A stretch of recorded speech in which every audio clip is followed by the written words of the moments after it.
वालेकुम जी। उम्मीद करता हूँ सब खैर खैरियत से होंगे जी। ये मेरा चैनल है व्लॉग के बारे में और मैं आज बहुत खुश हूँ। मेरा दिल बहुत हैप्पी है। उसकी वजह ये है कि आज मेरे सर में दर्द नहीं है और ना ही मुझे बुखार है। जब मुझे सर दर्द होती है या बुखार होता है तो तब फिर मैं खुश नहीं होता। और इससे पहले आपको मैं बताऊं कि मैं आज आया हूं अपनी फसलें देखने, अपनी ज़मीन में आया हूं और अपनी मकई देखने आया हूं। और माशाल्लाह मेरी मकई बहुत अच्छी खड़ी है, शाखें बाहर निकाल रही है। तकरीबन इतनी बाहर मकई आ चुकी है और कल मैंने पानी भी लगाया हुआ था।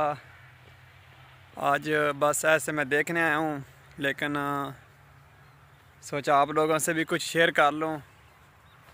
अगर आप मेरे चैनल को अच्छा समझते हैं, आप मेरी वीडियो को अच्छा समझते हैं तो आप मेरी वीडियो को कमेंट कीजिएगा, लाइक कीजिएगा और सब्सक्राइब ज़रूर करें ताकि मेरी वीडियो आप तक पहुंचती रहें।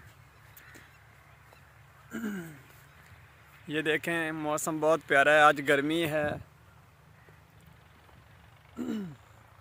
और धूप बहुत तेज़ निकली हुई है।